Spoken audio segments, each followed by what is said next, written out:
Hola, hola. Hola, Rachel, ¿cómo está? ¿Me escucha? Hola, doctor, buenas tardes. Sí, lo escucho Hola, muy ¿cómo bien. está? ¿Qué pasó con su compañero? Cada vez son menos, creo. Ahorita pregunto, espéreme. A ver, pase el link para que vayan asistiendo. Hoy día vamos a revisar el examen, vamos a ver algunas cosas, los temas que hemos avanzado. Ya me han pedido que haga una retroalimentación ahí en cátedra, así que eso es lo que vamos a hacer ahora, ¿ok? A ver, Ya, doctor, está bien. háblele a su compañero para que se vayan uniendo. Ya.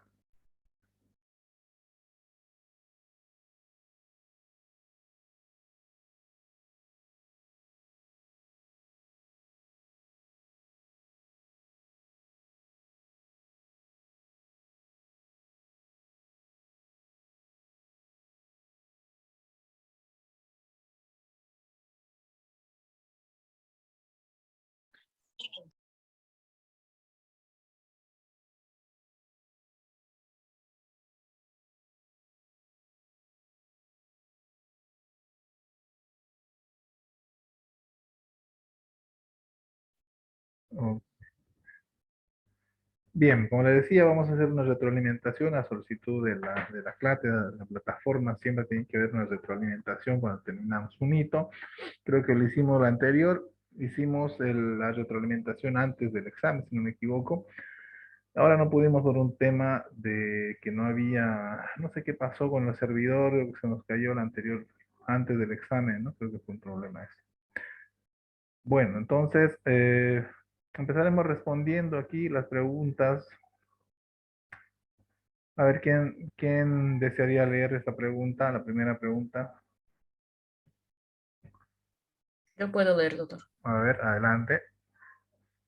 Las situaciones que amenazan la vida de una paciente con trauma facial son lesión de la columna cervical, hemorragia mayor, obstrucción de la vía aérea, lesiones intracraneanas o todas. Ok. ¿Cuál es la respuesta acá? Todas, creo. Bien, a ver, vamos a ir analizando, ¿no? Entonces, sabíamos, bueno, esta es una pregunta en realidad del anterior hito, ¿no? Eh, acerca del trauma facial, ¿no? Les había dicho que siempre un trauma facial no viene solo, ¿no? Se acompaña de otros tipos de trauma, ya sea craneoencefálico, ya sea de extremidades, ¿no? Y hay situaciones que les decían, ¿no? Que comprometen pues la vida del paciente, ¿no? Situaciones como la lesión de la columna cervical, ¿no? El famoso shock medular, ¿no? Que presenta una cuadriplegia inmediata y una parálisis del el diafragma, ¿cierto? Entonces, es ahí que es una situación que amenaza la vida del paciente. La lesión de la columna cervical, sí, ¿no? Las hemorragias, ¿no? Les decía que el, eh, tanto el cuello como la cara, ¿no? Son eh, gozan de una vascularización bastante, eh, una abundante vascularización, tanto en cabeza y cuello, y pues una hemorragia de estas arterias, ya sea la facial, pero la principal en la cara, o ya sea la carótida, ¿no? O la yugular en el cuello. Entonces, situaciones que pueden desencadenar un choque hipovolémico y rápidamente han producido una muerte del paciente, ¿no? También la obstrucción de la vía aérea es importante y justamente es esto, es la primera, el primer la primera, el primer la primera situación que nosotros tenemos que asegurar es sí, garantizar una buena aérea, una buena vía aérea al paciente, ¿cierto? Está en el ATLS, ¿no? El ABC del manejo del paciente politraumatizado, ¿no? Entonces la vía aérea es fundamental para garantizar, ¿no? Luego la recuperación de nuestro paciente, ¿no? Es fundamental garantizar una vía aérea, ¿no? De garantizar que no esté obstruida, ¿no es cierto? Entonces también no es una situación que amenaza la vida del paciente. Las lesiones intracranianas, obviamente, ¿no? Que les decía que siempre van acompañadas de trauma facial, ¿no? Los hematomas subdurales o epidurales, ¿no? Son situaciones que también comprometen, ¿no? Y tienen muy alta mortalidad, ¿no? Entonces, todas las opciones acá son correctas, ¿no? Todas amenazan la vida del paciente, ¿cierto? Bien, seguimos. ¿Quién puede leer la pregunta 2?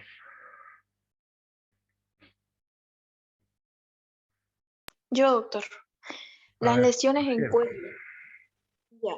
Las lesiones en cuello que requieren una toracotomía para su abordaje quirúrgico se producen en zona 3, zona 1, zona 2 o todos. Ok, ¿cuál era la respuesta acá? No, no, estamos en la... Esa es la pregunta que tenía que leer. Los hard things. Ah, A ver, nuevamente. ya. Se denominan hard things de lesión vascular excepto hematoma expansivo, isquemia distal, luxación articular y sangrado. ¿Qué tal? ¿Qué eran vamos a recordar, qué eran los signos hard zinc o los signos duros y blandos de lesión vascular? ¿Alguien recuerda? Los signos duros son cuando no hay, cuando la lesión no tiene una salida. Por Ya, ejemplo, no tiene salida. ya. Son signos que nos hablan de una posible lesión vascular, ¿no? Los signos duros, ¿no? Son, por decir, si encontramos cualquier signo duro, la probabilidad, ¿no? De que haya una lesión vascular es, pongámosle un 70-80%, ¿no? Cuando encontramos estos signos duros de lesión vascular, entonces probablemente hay gran posibilidad de que haya una lesión vascular, ¿no? Y dentro de esos signos están justamente el hematoma expansivo, ¿no? Es un hematoma, es una tumoración de contenido sanguíneo que se va haciendo más grande con el paso del tiempo, ¿no? Porque una lesión vascular, ¿no? Tiene una pulsación y va agrandando el hematoma. Va a haber una isquemia distal, ¿no? Distal al lugar de la lesión, ¿no? Eso significa isquemia. Bueno, isquemia en realidad no es isquemia, es isquemia distal, ¿no? El sangrado profuso, ¿no? Es un signo que nos orienta, que nos habla que hay una lesión vascular, ¿no? No así la luxación articular, ¿no? La luxación articular, el hematoma no expansivo, son lesiones, son signos blandos de lesión vascular, ¿cierto? ¿No? Entonces, el excepto en este caso sería la luxación articular, ¿no? ¿Sí? ¿Correcto? ¿Se entiende? Sí, doctor. Eso les Sí, pasaba doctor. las diapositivas, incluso, ¿no? Les hablaba de los signos duros y blandos de lesión. Ahora, esto aplica no solamente a lesiones en cuello, ¿no? Aplica en realidad en todo el cuerpo, ¿no? Ya sean miembros superiores, inferiores, ¿no? Aplica no solamente en cuello, ¿cierto? Bien, sigamos con las preguntas. A ver, me gustaría que Joao nos pueda leer la siguiente pregunta. ¿Está presente Joao o no?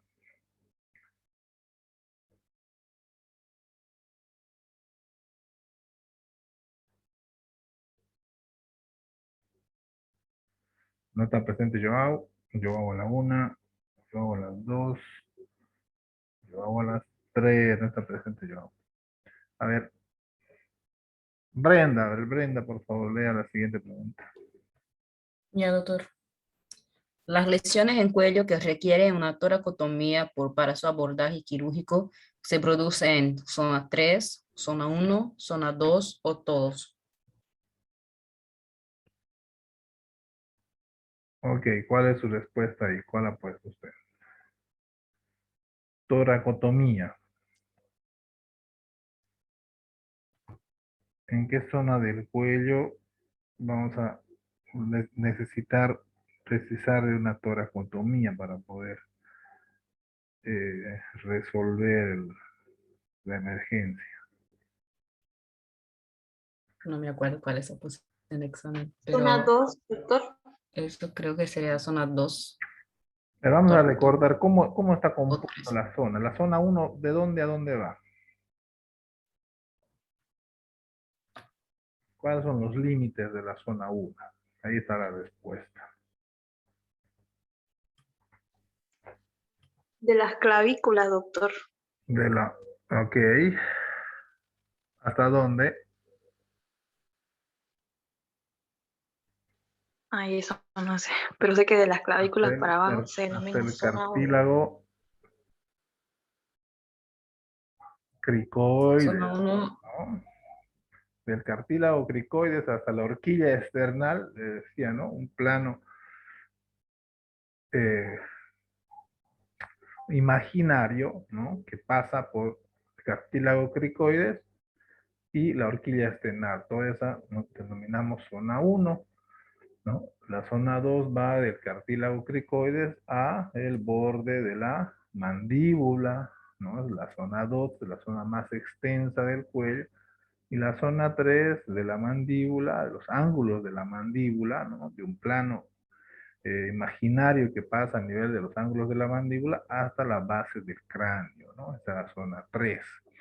Entonces, por simple lógica, la zona uno abarca también parte de los campos pulmonares, les decía, ¿no? Les decía que en la zona uno se reflejan las cúpulas, bueno, no, desde las cúpulas, no, lo que son los ápices pulmonares, ¿cierto? Entonces les decía que cuando hay lesiones en la zona uno, ¿no? Ya sea por arma blanca, o ya sean por arma de fuego, o incluso les decía, hay procedimientos, ¿no? Como la colocación de una vía central, cuando se aborda por vía subclavia, ¿no? Que pueden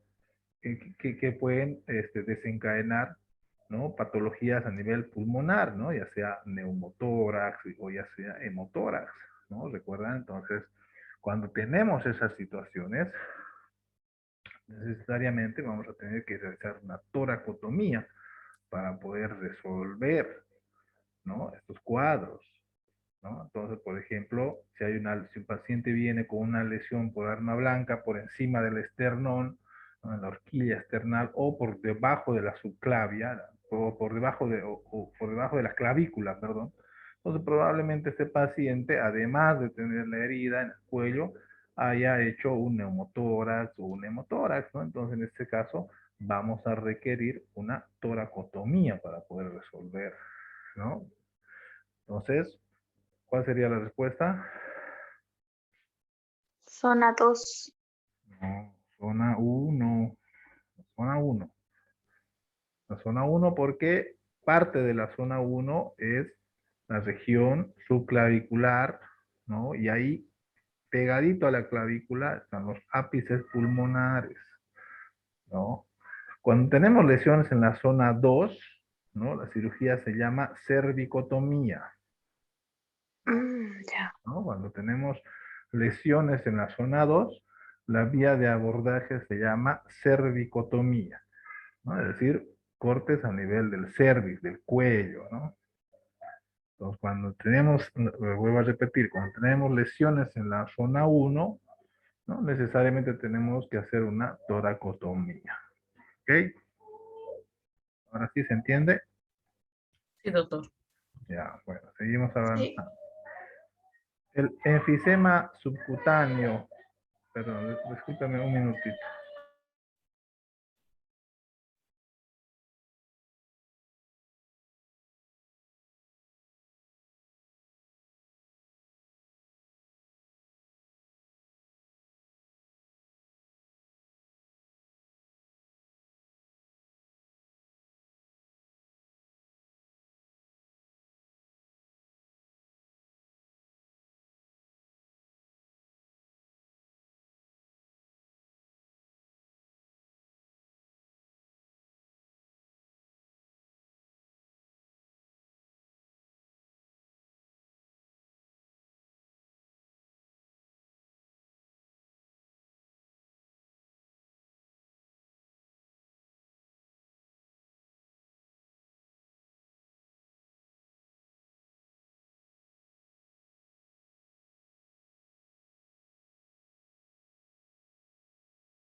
Bien, continuamos, joven. La siguiente, a ver, ¿quién puede leer? Rachel, porque creo que Joao y su compañía están con problemas en su internet. A ver, Rachel, lea la siguiente pregunta. Ya, la presencia de enfisema subcutáneo, disfagia o dinofagia y hematemesis son signos de lesión vascular, laringe y tráquea, esófago y faringe o todos. A ver, ¿qué respuesta sería aquí? Analizando un poquito.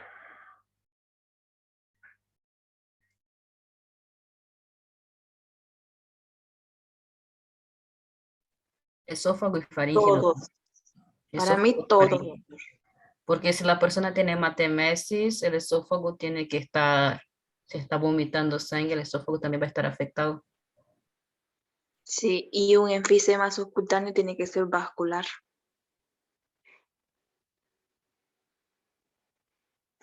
Pero Ok, hay como, entonces, ¿cuál sería la oh, respuesta acá? yo pongo esófago y faringe.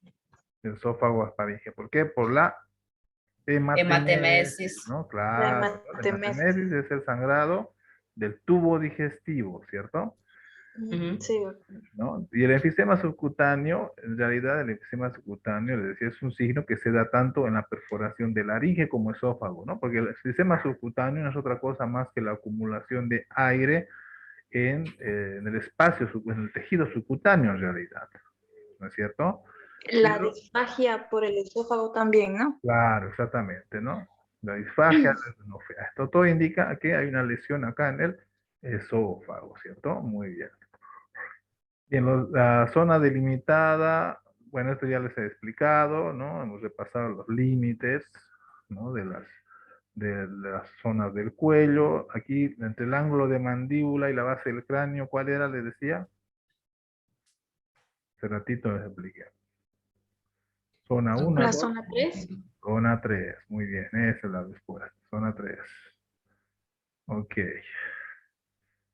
A ver, aquí, entre las características del bocio tóxico difuso, ¿cuáles son? A ver, vayan pensando. En un minutito que tengo que contestar una llamada.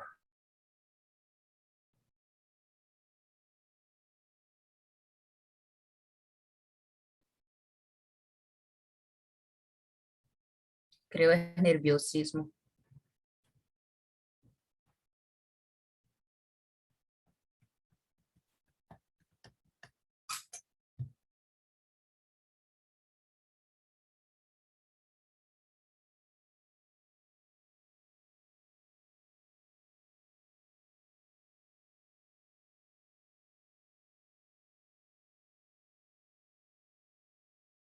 Yo pienso que un aumento de peso, ¿no?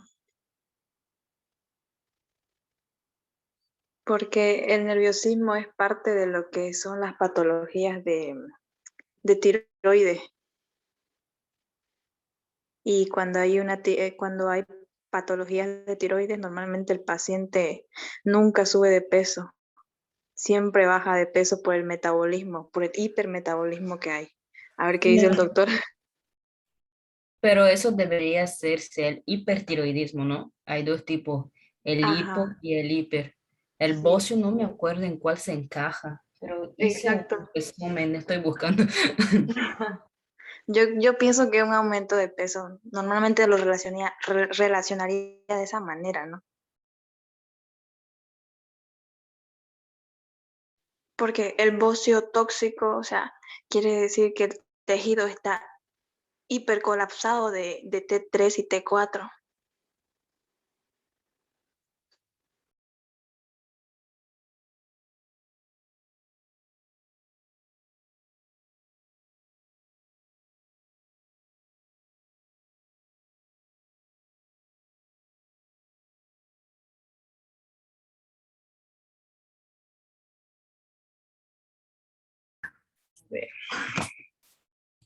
Va a depender si el bocio tóxico va a estar dentro del hiper o hipotiroidismo.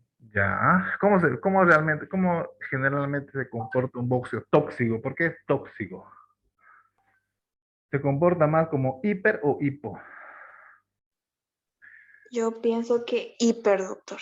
Claro, ¿no? Como hipertiroidismo, ¿no? Por Ajá. eso es Como tóxico. le comentaba a la compañera, Estamos Ajá, definiendo. el tejido se encuentra hipercolapsado de tetra, entonces yo me voy por un aumento de peso, exactamente. excepto aumento de peso. Sucede todo lo contrario, ¿no? Las Sí, hormonas también estoy de tiroideas, acuerdo con la ajá, compañera. las hormonas tiroideas aumentan el metabolismo, ¿no? Por lo tanto, las personas siempre son las personas que tienden a tener un hipertiroidismo. Perdón, está pasando el helicóptero por acá. Ya. Entonces tiende a aumentar el metabolismo y por lo tanto disminuyen de peso, ¿no? Todo lo contrario a lo que dice aquí, ¿no? Aumento de peso. Entonces la respuesta es obviamente el aumento de peso, ¿no? Bien, la siguiente. ¿Quién puede dar lectura?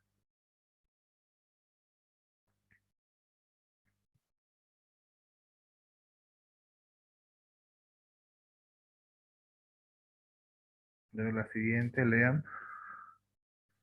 La prueba que valora directamente la función de la glándula tiroidea, concentraciones de anticuerpo tiroideo, captación con yodo radioactivo, Ujú. ecodoppler tiroideo o todos. ¿Cuál es la prueba que valora la función Captación tiroidea? con yodo radioactivo. Eso, ¿no? La captación. Les había dicho que cuando nosotros tenemos en las patologías de tipo nodular tiroides, es decir, cuando encontramos un nódulo principalmente, ¿no? Un nódulo en tiroides, ¿no? Les decía que tenemos que, el siguiente paso es ver si esa nodulación, si ese nódulo, ¿no? Tiene una función tiroidea o no, ¿no? Porque a partir de eso puede el paciente generar cuadros de hipertiroidismo, ¿cierto?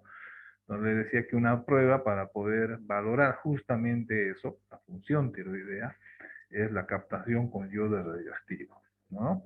Entonces, es una prueba fundamental para poder valorar sobre todo cómo está funcionante, si ese nódulo funciona o no. Puede haber muchos nódulos fríos que se llaman, ¿no? Aquellos nódulos que están ahí, pero no tienen función tiroidea, ¿no? Se llama nódulo frío, ¿no? Pero puede haber otra situación, ¿no? Un nódulo que tiene una función tiroidea, por lo tanto el paciente también va a presentar clínica de hipertiroidismo, ¿no es cierto?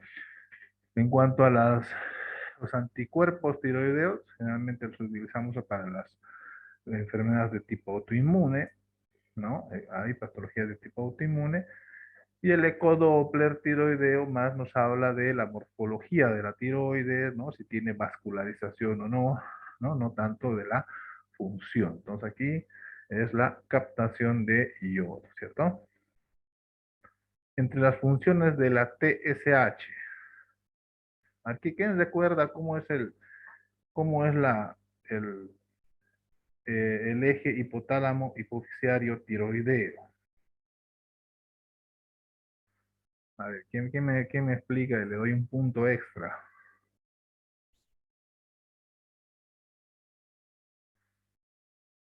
Incluso creo que les pregunté esto en la defensa de Sí, del delito 5. No sé si estaban ustedes. sí, sí, doctor, nos preguntó a mi grupo. A ver, Rachel, ¿cómo es el eje? Por 2 puntos. A ver, Yo no respondí ese día, doctor. ¿quién respondió? A ver, sobre 2 puntos sobre su Ya, examen. pero A ver, yo me lo sé así, ¿no? ajá, Bueno, a nivel del hipotálamo trabaja lo que es la hormona TSH. Esta hormona ayuda a liberar lo que es a ver, no, estoy equivocada, doctor. sí, sí. Siempre y cuando Sí, sea correcta la respuesta, van 2 puntos. A ver, recuerde bien. sí. Tenemos el hipotálamo, la hipófisis y la tiroides. ¿Qué hormona Ujú. funciona en cada estadio del eje? A nivel del hipotálamo está lo que es la tiroliberina, ¿verdad? Eso, ¿no? Muy bien. Sí, ese es su Esto nombre estimula completo. a la adenohipófisis. A A ver, la continúe. adenohipófisis. Ahí recién va a trabajar lo que es la TSH. Eso, ¿no? Esta va a estimular a nivel de la glándula tiroides a la liberación de las tiroglobulinas, la liberación de las T3 y T4.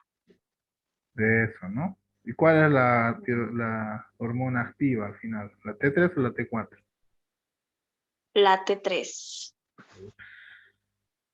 No, la T4 es la hormona activa. ¿Por qué, doctor? Ujú, porque, bueno, no, perdón, la T3, está bien, está correcto.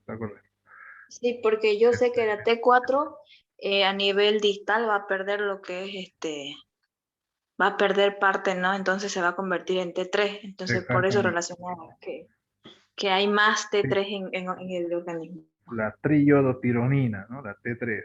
Ujú. Eso, muy bien. Ok, Rachel entonces se ganó 2 puntos, ya, estamos anotando. Entonces, aquí cuál sería la respuesta, a ver. Funciones de la TSH, excepto. ¿Estimula el crecimiento y diferenciación de las células tiroideas? ¿Sí o no? Sí, ¿no? Correcto. ¿Estimula la liberación de 3 y T4 a partir de la tiroglobulina? ¿Sí o no? Sí, doctor. Correcto. Bien. ¿Disminuye la captación de yodo o estimula la captación de yodo? Excepto, estamos buscando, ¿no? Disminuye, ¿no? Disminuye, claro, ¿no? Ujú. Disminuye. Lo correcto es que estimula, ¿no? La captación de yodo, por eso produce más hormonas, ¿no? Perfecto. Bueno, la siguiente, a ver, Leia Rachel, continúa. Lesión de tráquea. Ya. Dice, en una lesión de tráquea, la sutura primaria está recomendada en heridas, obvio que de 2 a 3 centímetros. Esa estaba regalada, ¿no? 2 a 3 Sí, sí, sí. centímetros, ¿no? Las demás medidas nada que ver, ¿no? Una de 2 a 3 centímetros, no. Esta muy chiquita, esta nada Una que ver. cesárea, eso. Claro, o sea que esta está regaladísima, ¿no? No creo que hayamos fallado en eso. Bien, la siguiente, la lesión del nervio óptico es una complicación de qué enfermedad.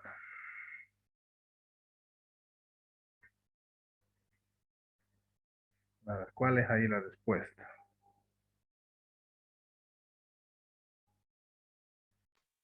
La enfermedad de Graves, de Graves, ¿Por qué?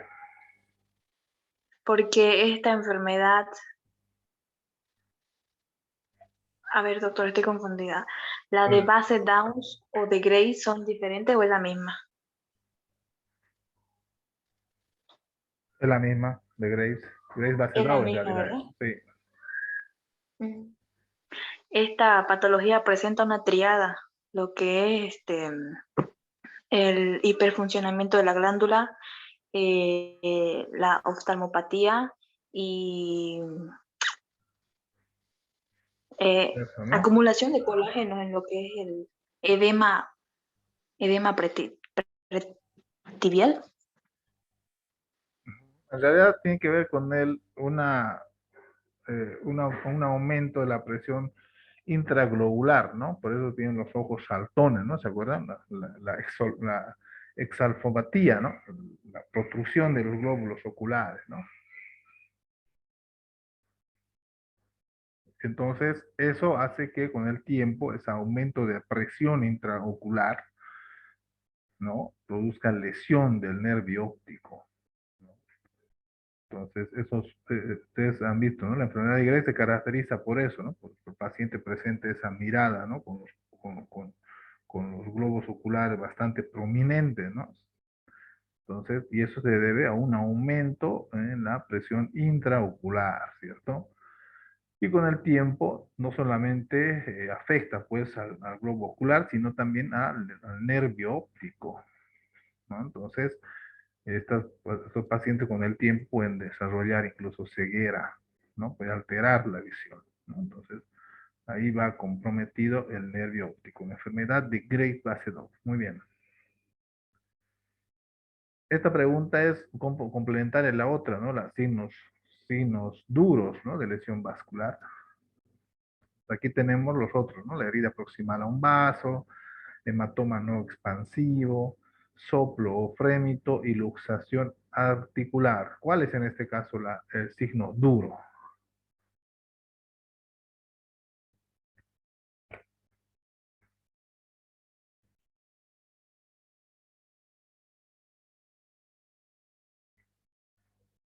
Luxación articular, doctor.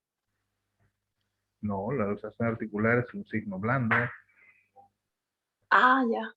excepto, dice, ¿no? Así me confundí en el Ah, examen. excepto uno, todos son Mm, signos blandos, por decir. Así hay que entender. Excepto uno, todos son signos blandos de lesión vascular. ¿Cuál es en este caso?